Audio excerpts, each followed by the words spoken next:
I have been dying for a Court of Thorns and Roses video game. I don't know if that's something that's ever gonna happen. But I think it would just be really cool to experience the books immersively. Especially Thera's Trials. I think fighting the Middengar worm would be crazy cool. And of course the Battle of Hybern, like all the good stuff. Under the Mountain would be really sick as an immersive experience. But I don't know if we're ever gonna get an ACOTAR video game. So I was kind of looking around to find something similar to hopefully scratch that itch. And while I didn't find much, I did stumble across a Reddit post where people were comparing The Witcher 3 to A Court of Thorns and Roses, saying that might be like a close type of video game.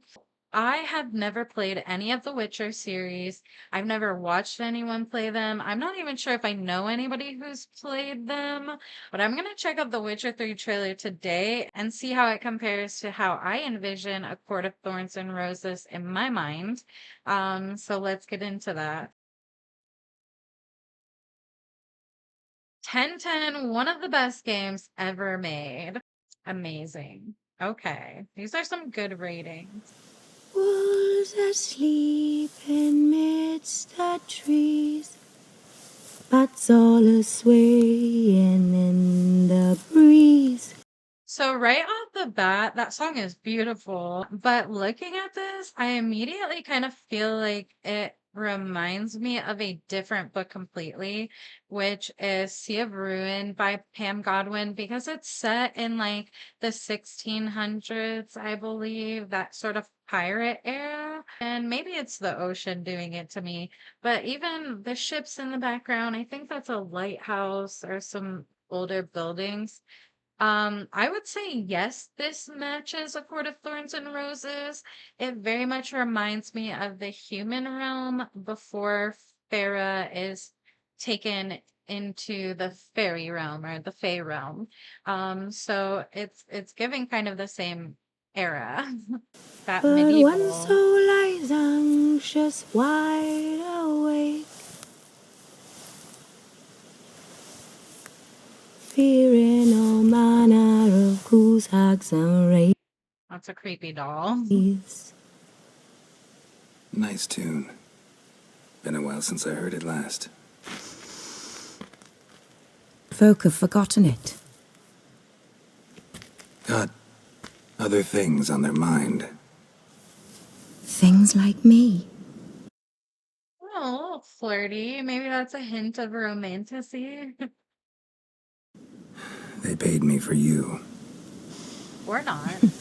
In times past, no amount of coin would convince a witcher to take this contract. Times have changed. Oh, what? That was sick. It kind of reminds me of winnowing. Like, does it not? Like, I picture with winnowing though more shadowy, but that is like the swiftness of it, like the instant she's just gone. That is definitely winnowing. So I would say yes, that's very similar to ACOTAR.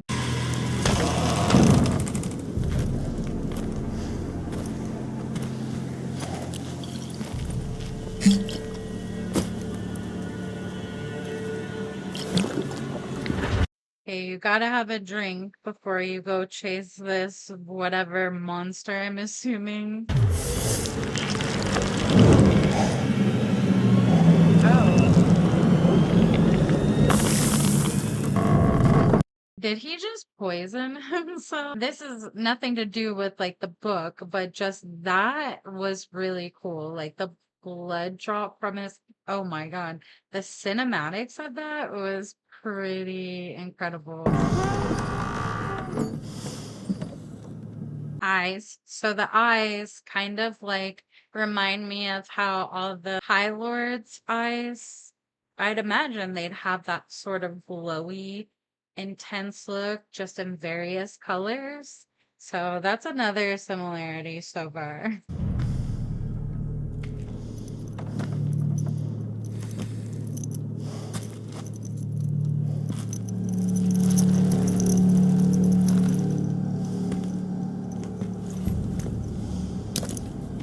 And is that the same? Is that the same thing he just drank? I think it looked the same. Same sort of brown. That is, oh, that is really cool. I'm not gonna compare that. That on its own is pretty cool, but I feel like there's probably a scene that I'm missing from the book that's similar. Forget that point, because I don't think there's a link there, but that was very cool on its own.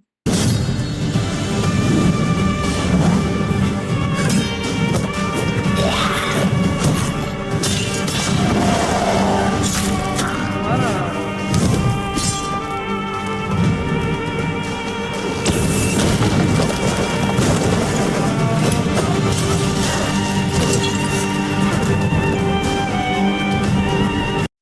I will say, like, the fighting already just reminds me of ACOTAR because there were a lot of smaller battles in the book leading up to, the major battle with Hybern. So that's kind of similar. Whoa.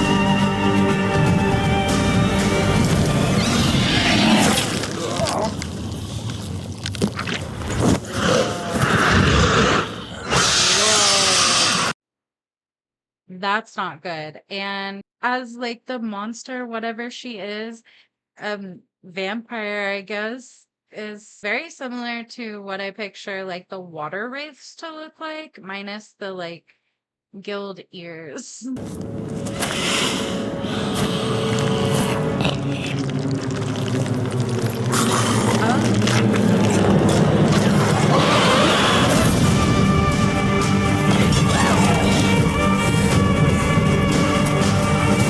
Oh, so he kind of like took her power away by drinking that potion or whatever he drank.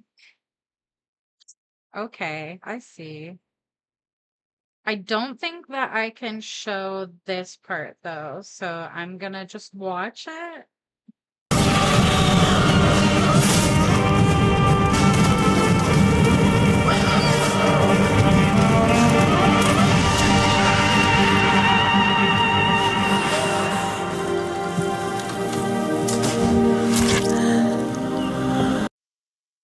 Yeah, I know some of the lesser fairies do have like fang teeth. I think there's one that wasn't necessarily like a bad or evil fairy. Actually, the opposite. It was like a noble fairy or like just a, I don't know. But it was described as having I think a hideous face or at the very least like fangs and like beautiful blue like glistening skin and delicate wings, I think. I can see how some of the fantasy elements line up with ACOTAR. It's all silent for the night. Cows turned in as daylight dies. But when so lies Is it weird that I kind of like feel bad for her? I know she's like an evil monster trying to kill him. Just that like little tear falling down her face got me. just wide awake for the Witcher, brave and bold. That this part, this little barn that they're in. Oh, let me see if I can go back to it. I mean, that definitely reminds me of Ferris' house in the human realm.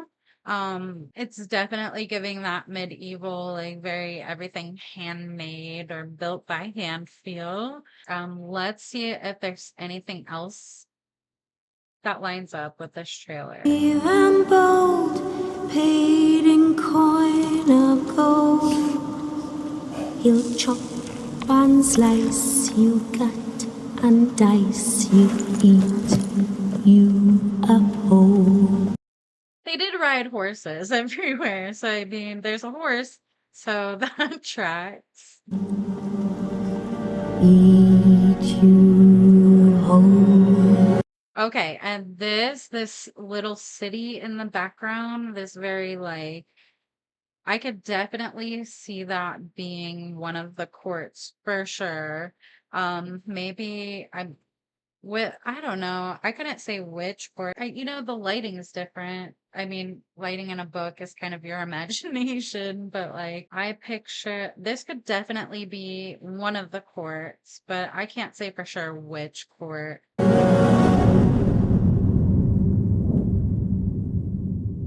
Okay, so that's it. So, going back over the similarities, I definitely see a lot of the same fantasy elements with the Fae, and the witch or whatever she was. I see the setting, even the clothes they wear. I think in the Fae realm, though, I thought their clothes were a lot more modern for the majority of the books, especially like the dinner wear or the what they're wearing during festivals or events. Just seemed a lot more modern than what they would wear in medieval times. What else did we talk about? Okay, so we have this similar settings, similar creatures. I don't know. Let me take a look. So let me just read The Witcher 3 Wild Hunt summary. I think it's called whatever it's called. You are Geralt of Rivia, mercenary monster slayer. Before you stands a war-torn, monster-infested continent you can explore at will, which is exactly how I would envision a video game for A Court of Thorns and Roses. I think it should be a fae-infested, monster creature-infested continent you can explore at will. Well, it would be like multiple continents, right? Let's pull up the map of Prithian. So your current contract is tracking down Siri, the child of prophecy, a living weapon that can alter the shape of the world. And to me, that kind of sounds like, well, in A Court of Thorns and Roses, that is kind of Farah. They had to track her down to save the Fae realm, well, to save everything, the human realm included. And then they have to track down Elaine, and I think, is that a Court of Mist and Fury? I can't remember which book that's in. I'm terrible. I should really take notes on series, but I definitely feel like they did have to track down Elaine. I mean, sort of the same goals. I can definitely see how people would compare The Witcher 3 to A Court of Thorns and Roses. So, I'm going to actually, this game is on a really crazy sale right now. What? There's 2 days left. I gotta post this video now so you guys can see. This game is only $3.99 right now, and it's usually $39.99. That's increase. That's increasable. That's increasable, and I'm gonna buy this game right now. I'm definitely going to play it. I might just do a playthrough series. I don't really know how it's gonna work yet, but I will upload those videos soon. So before I let you go, let me know in the comments if there are any other games that you think would be a good match for A Court of Thorns and Roses. I'm really interested to see if there's anything else. So far, I think this is a pretty good match, but this game is definitely going to stand on its own. I feel like it's going to have a really good story. I will see you guys in the next video. Bye.